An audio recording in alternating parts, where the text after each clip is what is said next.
Hola, buenos días. Espero que sigáis todos bien, con mucho ánimo. Aún queda bastante, o sea que espero que sigáis con mucho ánimo y que los vídeos os estén ayudando un poquito al tema del arbitraje.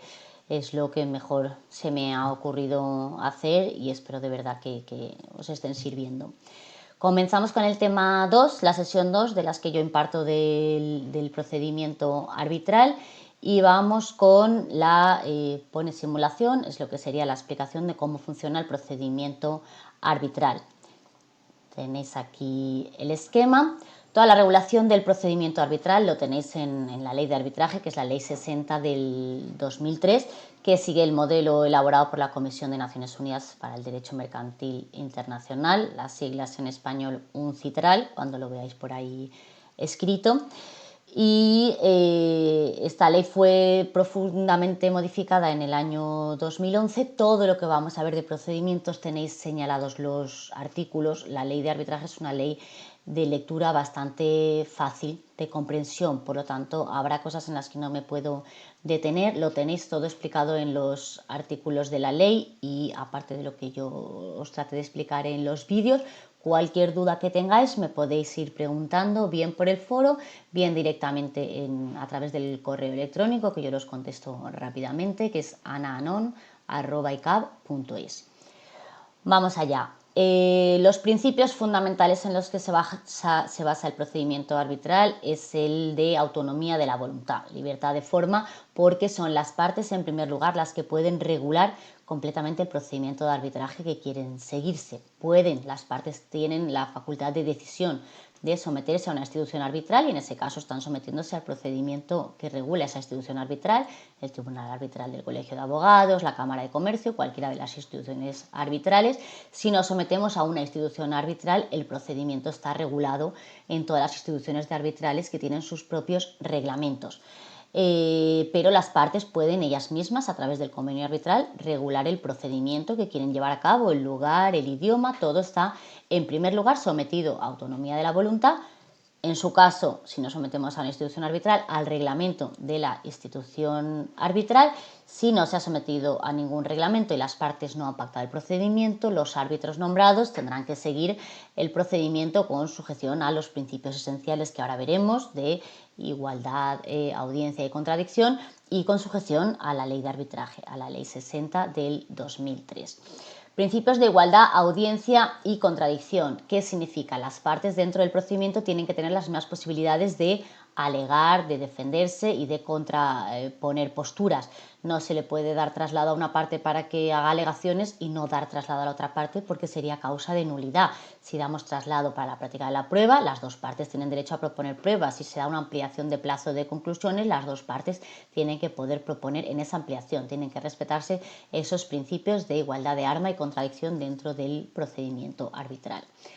En segundo lugar, el deber de confidencialidad. El arbitraje no es un procedimiento público. Tanto las partes como los árbitros como la institución arbitral tienen el deber de confidencialidad. Asimismo, los testigos, peritos y cualquiera que intervenga en el procedimiento arbitral se le debe advertir de ese deber de confidencialidad de lo que es objeto del procedimiento arbitral. Los laudos arbitrales no se publican, así como las sentencias sí que se publican. Los laudos arbitrales no hay un registro ni una base de datos de laudos arbitrales porque no son públicos, porque rige el principio de confidencialidad. Lo que conocemos de los laudos es lo que podemos conocer a través de las acciones de anulación del laudo. Esa acción de anulación del laudo que se lleva en el Tribunal Superior de Justicia, sí que se dicta una sentencia y sí que por lo tanto podemos tener una idea del arbitraje que se ha llevado a cabo. Pero si no hay acción de anulación, el arbitraje que se dicta, el laudo arbitral, no se registra ni se publica en ningún sitio. ¿Cuál es el lugar del arbitraje? Siempre y en primer lugar el que hayan pactado las partes en virtud del principio de autonomía de la voluntad. Si las partes no han pactado el lugar del arbitraje y han designado a los árbitros, serán los árbitros los que designen el lugar que consideran más conveniente. No hay rigidez, hay flexibilidad en el procedimiento arbitral y por lo tanto los árbitros pueden reunirse en cualquier otro sitio que no sea el previamente estipulado. Podrán tomar declaraciones a testigos o a peritos en lugares distintos al que se haya pactado en el lugar del arbitraje y existe flexibilidad respecto a esto.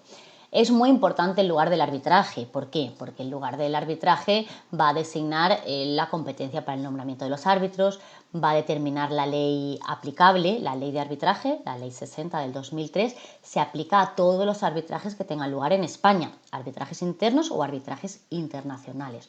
Ojo, no confundamos lo que es un arbitraje internacional no significa que se lleve a cabo en el extranjero. Un arbitraje internacional se sujeta a la ley española siempre que el lugar del arbitraje sea España. Será internacional si las partes tienen su domicilio en distintos países, pero si el lugar del arbitraje es España, aunque sea internacional, se va a aplicar la ley de arbitraje, ley 60 del 2003.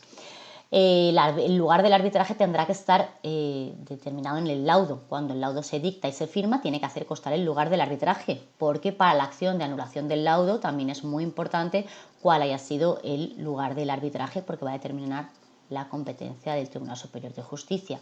Si el lugar del arbitraje ha sido Valencia y luego hay una acción de anulación, será competente el Tribunal Superior de Justicia de la Comunidad Valenciana. ¿Cuál es el idioma del arbitraje? Lo mismo, siempre y en primer lugar rige la voluntad de las partes, el idioma que las partes hayan pactado. ¿Puede ser un arbitraje en España y que las partes hayan pactado que el arbitraje será en inglés? Sí, rige el idioma que las partes hayan pactado. A falta de acuerdo, cuando las partes no han determinado el idioma del arbitraje, los árbitros decidirán con arreglo a la ley de arbitraje, que dice que podrá ser cualquiera de las lenguas oficiales. Si es en Valencia, se podrá llevar a cabo en castellano o en valenciano. Si cualquiera de las partes alega desconocimiento del idioma, el artículo 28 dice que tendrá derecho a los principios de audiencia y de contradicción para poder defenderse en su propio idioma. Hay flexibilidad en el arbitraje y, por lo tanto, se puede admitir que se presenten documentos incluso sin traducción. En la ley de enjuiciamiento civil, en un procedimiento judicial, los documentos tienen que ir siempre traducidos. En el procedimiento arbitral, dado que es mucho más flexible, podrán presentarse documentos sin traducción, siempre respetando los principios de contradicción a las partes, y si una de las partes alega desconocimiento del idioma, pues podría pedirse la traducción del documento. Respecto a la forma de las actuaciones arbitrales, la exposición de motivos dice que predomina la oralidad. ¿Habrá vistas? Sí, salvo que las partes hayan pactado lo contrario en virtud del principio de autonomía de la voluntad, habrá vistas. Los árbitros celebrarán vistas para la práctica de las testificales, las periciales, una o varias vistas, las que sean necesarias, y si hubiera conclusiones, también puede haber vista para las conclusiones, insisto, salvo que las partes hubieran pactado lo contrario. El impulso del procedimiento, si no se ha determinado otra cosa, corresponde al presidente. Por eso decía que si hay 3 árbitros o más, siempre en número impar, la labor del presidente es importante porque es el que se va a encargar de dar impulso al procedimiento arbitral y que sea rápido y flexible, que es el objetivo del arbitraje. Vamos a ver cuándo comienza el procedimiento arbitral. El procedimiento arbitral no comienza con la demanda. El procedimiento arbitral comienza con el requerimiento que una de las partes hace a la otra para poner en marcha el mecanismo del arbitraje. Yo remito una comunicación a la otra parte diciendo que deseo someter una controversia determinada a arbitraje. Es en ese momento cuando se da comienzo al arbitraje. Es distinto al plazo de demanda y es distinto al plazo para dictar el laudo. El árbitro tiene 6 meses para dictar el laudo desde la contestación a la demanda.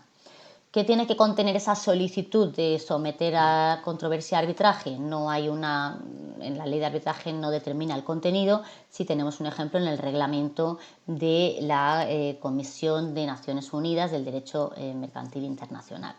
Aquí nos dice qué requisitos debería cumplir esa primera solicitud. Si nos sometemos a un reglamento, a una institución arbitral, por ejemplo el reglamento del Tribunal Arbitral del Colegio de Abogados, sí que dice que en esa primera solicitud ya se debe hacer el pago de la tasa correspondiente para la institución arbitral y la provisión de fondos para el árbitro.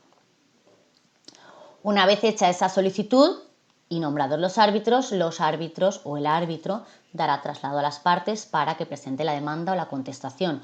No hay un plazo concreto. En los reglamentos de las instituciones arbitrales sí se suele dar un plazo, normalmente suele coincidir con el plazo de contestación de 20 días y el plazo de demanda pues suele ser entre 20 y 30 días. Por lo tanto, una vez iniciado el procedimiento arbitral, mediante ese requerimiento de someter a la controversia a arbitraje, los árbitros darán plazo para presentar la demanda y posteriormente para presentar la contestación. Es mucho más flexible la demanda y la contestación en un procedimiento arbitral que en un procedimiento judicial.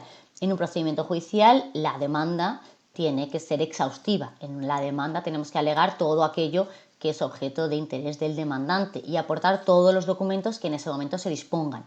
El demandado lo mismo, la demanda y la contestación son preclusivas, por lo tanto todas las alegaciones que yo tenga que hacer las haré en la demanda y en la contestación, no me las reservo para un momento posterior. Y los documentos que tenga que aportar también los aportaré con la demanda y con la contestación, salvo que sean documentos del artículo 426 que se pueden aportar en un momento posterior porque se basan en hechos nuevos o alegaciones complementarias. En el procedimiento arbitral es mucho más flexible. La demanda y la contestación se pueden modificar, se pueden ampliar, se pueden introducir nuevas alegaciones. Es mucho más flexible siempre que el árbitro no considere que ha habido una demora excesiva o injustificada. En ese caso podría rechazar nuevas ampliaciones o modificaciones.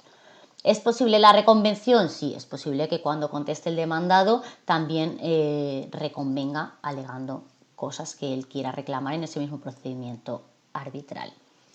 La demanda puede, hemos dicho, modificarse. ¿Qué pasa, por ejemplo, si los árbitros dan traslado de un mes para presentar la demanda y la demanda no se presenta? El artículo 31 dice que si el demandante, solicitante de arbitraje, no presenta la demanda en el plazo establecido, los árbitros darán por terminadas las actuaciones, salvo que el demandado quiera continuar. Puede ser que el demandante haya iniciado el arbitraje, no presente la demanda, pero el demandado sí que quiera formular otras peticiones, quiera reconvenir o incluso quiera que se dicte un laudo absolutorio para que no se vuelva a plantear otra vez la controversia. Por lo tanto, los árbitros archivarán si no se ha presentado la demanda en plazo, salvo que el demandado sea el que quiera seguir adelante. ¿Qué pasa si el que no presenta la contestación en plazo es el demandado?